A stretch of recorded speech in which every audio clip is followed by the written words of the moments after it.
So we are in Matthew chapter 23. And in many ways, it's supposed to be 23. Lindsay, why does it say the wrong? No, that's a joke. It was totally me. But Lindsay's gonna fix it. Lindsay's gonna fix it for me because she knows how to do it. So yes. Sorry, we just finished. I changed the verse numbers and I forgot the chapter number. Yeah, we're in chapter 23. I apologize. So if you haven't been around for the last few weeks, maybe a couple months actually by now, we've been in chapter 21 and 22, which is where Jesus, the beginning of chapter 21 is the triumphal entry. We're in Jesus' last week, often referred to as Passion Week, right? Where the final events leading up to Jesus' crucifixion are happening. There's been some core events, like he clears the temple out. He's pronounced judgment on the Jews. That was a theme throughout chapter 21 because he knows they're largely going to deny him. Not every single person, but the majority are going to deny him. He knows that, right? He knows that going into it. So we've been seeing that. Many of his parables were concerning the judgment, the coming judgment over the Israelites because of their denial of him, the Messiah. Everybody good with that?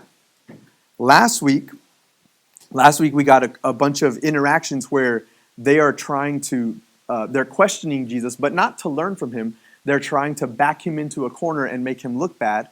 And so last week we covered multiple examples of how he always had the perfect answer. And I didn't say this last week, but I want to be very clear. His answers were meant to go one of two directions, right? The questions were set up so that his answer would either put him at odds in this way or put him at odds in this way. And I want to be very clear. Jesus, we talk about how he always gets past that, but I want to make sure we understand. It's not that he was clever about how to thread a needle. It's not like, oh, he found the little hole to not make anybody upset. In fact, if you go read him, it's more like he just made everyone upset. He didn't care. You know what I mean? Like he shut down both sides of the argument all at the same time. He didn't try to weave his way between stuff. I think that's worth noting also. So anyway, we studied that last week. Today, we hit what is in some ways a climax to the Gospel of Matthew. We might say, well, the climax is the crucifixion, and totally agree. But in some ways, this is because as far as Jesus' teachings go, we hear a whole lot of the heart behind the Sermon on the Mount. Right? Matthew chapters 5 through 7 are some of Jesus' most famous teachings. Here, it's like we hear kind of the almost exact opposite of that. It's the same heart because God desires these things in the Sermon on the Mount from us and for us. But in this passage, yeah, somebody go spank those kids. But on this side, in Matthew chapter 23, we're hearing the other side. This is what Jesus does not like. You know what I mean? This is what Jesus does not like because it doesn't match these things. And as we've been saying, as we've been getting up to this point in the Gospel of Matthew, his largest, his most combative attitudes and words come against the leaders. Okay?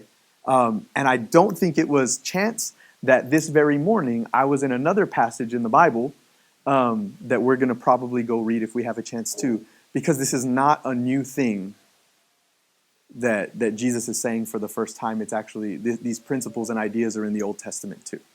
Okay? So, let's read Matthew chapter 23. You ready? Those verses 1 through 39, that's the whole chapter. So I'm just going to read the whole chapter, and then we're going to come back and we'll go through it slowly and talk about it. Then Jesus spoke to the crowds and to his disciples. The scribes and Pharisees are seated in the chair of Moses. Therefore, do whatever they tell you and observe it. But don't do what they do because they don't practice what they teach. They tie up heavy loads that are hard to carry and put them on people's shoulders, but they themselves aren't willing to lift a finger to move them. They do everything to be observed by others. They enlarge their phylacteries and lengthen their tassels. They love the place of honor at banquets, the front seats in the synagogues, greetings in the marketplaces, and to be called rabbi by the people. But as for you, do not be called rabbi because you have one teacher, and you are all brothers. Do not call anyone on earth your father because you have one Father who is in heaven. And do not be called masters either because you have one master, the Messiah. The greatest among you will be your servant. Whoever exalts himself will be humbled, but whoever humbles himself will be exalted. But woe to you, scribes and Pharisees, hypocrites! You lock up the kingdom of heaven from people, for you don't go in and you don't allow those entering to go in. Woe to you, scribes and Pharisees, hypocrites! You devour widows' houses and make long prayers just for show. This is why you will receive a harsher punishment. Woe to you, scribes and Pharisees, hypocrites! You travel over land and sea to make one proselyte, and when he becomes one, you make him twice as fit as hell as you are. Twice as fit for hell, as you are. Woe to you, blind guides who say, whoever takes an oath by the sanctuary, it means nothing, but whoever takes an oath by the gold of the sanctuary is bound by his oath. Blind fools, for which is greater, the gold or the sanctuary that sanctified the gold? Also, whoever takes an oath by the altar, it means nothing, but whoever takes an oath by the gift that is on it is bound by his oath. Blind people, which is greater, the gift or the altar that sanctifies the gift? Therefore, the one who takes an oath by the altar takes an oath by it and by everything on it. The one who takes an oath by the sanctuary takes an oath by it and by him who dwells in it. And the one who takes an oath by heaven takes an oath by God's throne and by him who sits on it. Woe to you, scribes and Pharisees, hypocrites! You pay a tenth of mint, dill, and cumin, yet you have neglected the more important matters of the law: justice, mercy, and faith. These things should have been done without neglecting the others. Blind guides, you strain out a gnat, yet gulp down a camel. Woe to you, scribes and Pharisees, hypocrites! You clean the outside of the cup and dish, but inside they are full of greed and self-indulgence. Blind Pharisee, first clean the inside of the cup, so the outside of it may also become clean. Woe to you, scribes and Pharisees, hypocrites! You're like whitewashed tombs, which appear beautiful on the outside, but inside are full of dead men's bones and every impurity. In the same way, on the outside you seem righteous to people, but inside you're full of hypocrisy and lawlessness. Woe to you, scribes and Pharisees, hypocrites! You build the tombs of the prophets and decorate the monuments of the righteous. And you say, if we had lived in the days of our fathers, we wouldn't have taken part with them in shedding the prophets' blood. You therefore testify against yourselves that you are sons of those who murdered the prophets. Fill up then the measure of your father's sins. Snakes, brood of vipers, how can you escape being condemned to hell? This is why I am sending you prophets, sages, and scribes. Some of them you will kill and crucify, and some of them you will flog in your synagogues and hound from town to town. So all the righteous blood shed on the earth will be charged to you, from the blood of righteous Abel to the blood of Zechariah, son of Berechiah, whom you murdered between the sanctuary and the altar. I assure you, all these things will come on this generation. Jerusalem, Jerusalem, she who kills the prophets and stones those who are sent to her. How often I wanted to gather your children together, as a hen gathers her chicks under her wings, yet you were not willing. See, your house is left to you desolate. For I tell you, you will never see me again until you say, he who comes in the name of the Lord is the blessed one.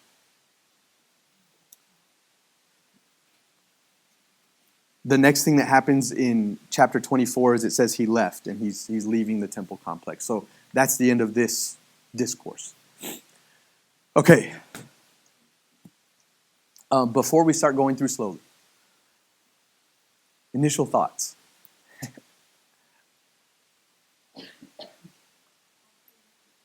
Okay, don't be a hypocrite. Yes, that seems to be something that Jesus doesn't like. Yeah. What else? What are some just first thoughts as you hear that whole speech there? Check your heart. Why do you say check your heart?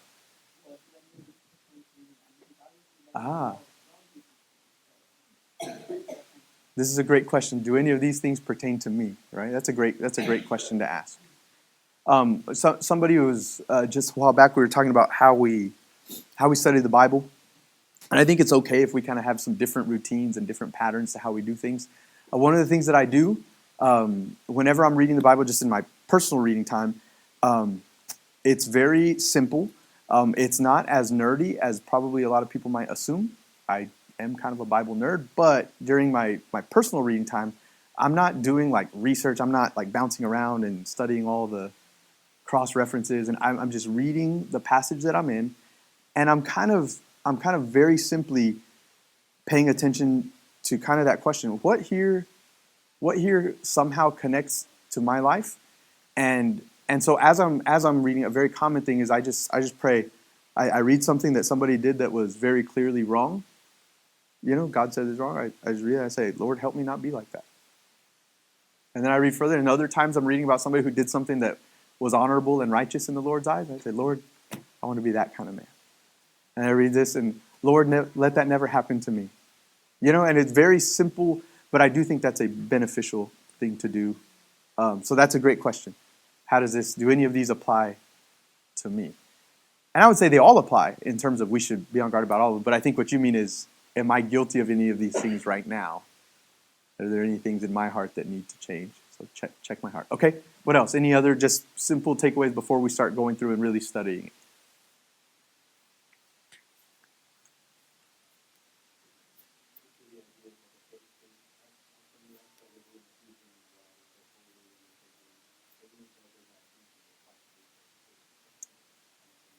Does everybody agree that that seems to be the common thread through the whole thing?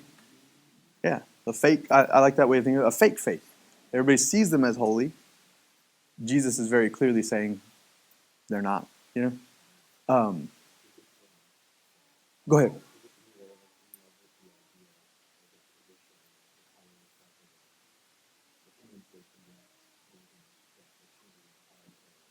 Mm-hmm. Did everybody hear that? He says it sounds like they're more in love with the position or the idea of being in those roles or the idea of being holy than actually doing it, And maybe you've seen this. Maybe you've been guilty of it at some point. Maybe you've seen it in others. It's a thing. I think it's very much a thing. There are definitely people who want to be seen as holy more than they actually want to be holy. They're just happy if people think of them as holy. They're happy. Now, that shouldn't be our heart. Jesus actually tells us we should hunger and thirst for righteousness, right? Not the appearance of righteousness.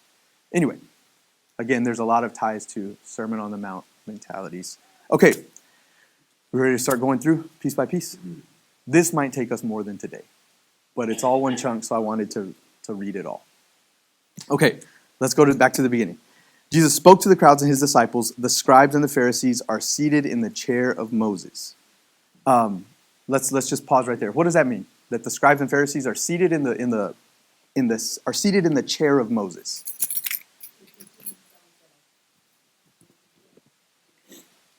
Okay, this is one way of reading it. She said they're positioning themselves as, hey, we're like, look to us like Moses. That's one way of reading it. What else? Okay, Moses gave the law. They're teachers of the law. Yeah. Any other? I don't think this is. I think this can be read with a very negative thing. I'm not sure if it for sure is that.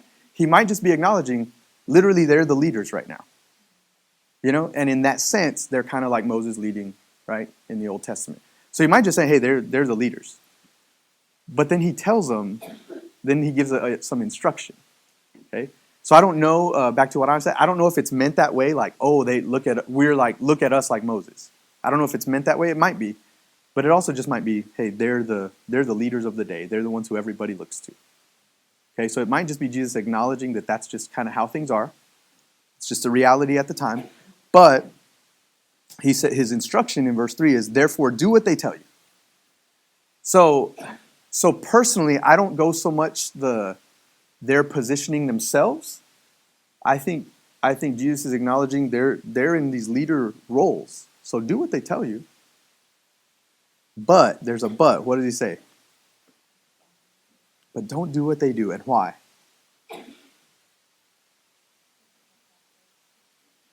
Yeah, so this is an important thing. And this has, I think, very clear applications today.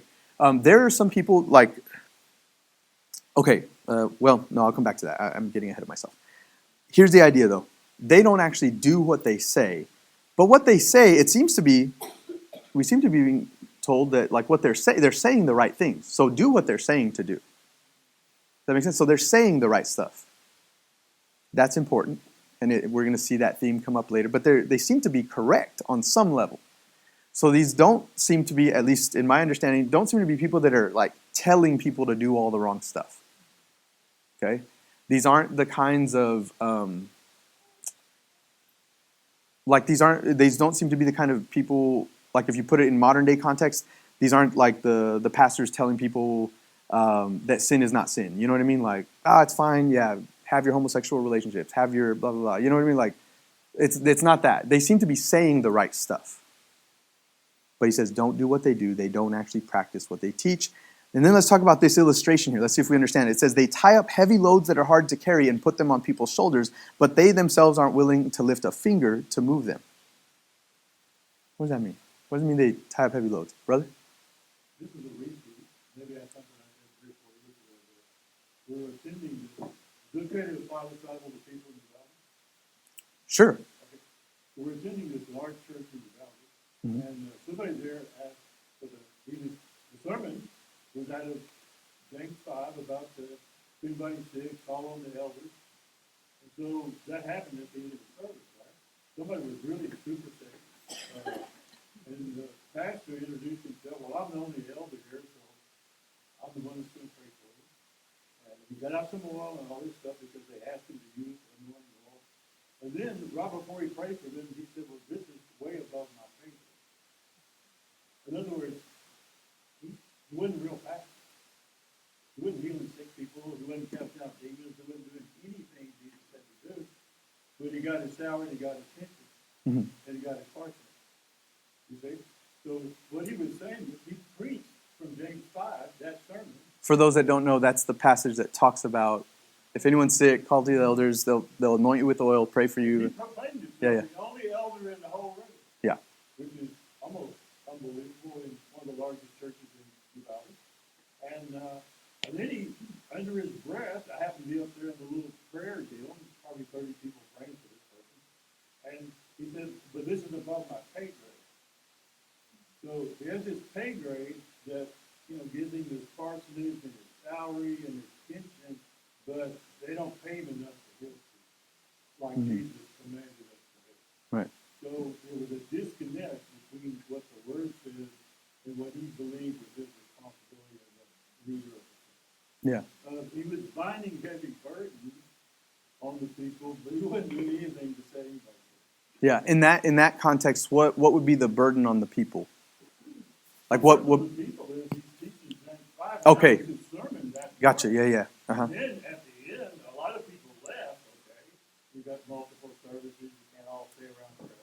But the request was, did you pray for this person that was really sick? And a lot of people stayed and did that. But he disclaimed that right before he prayed. He said, well, I'm the only elder here, which was not true. He was lying.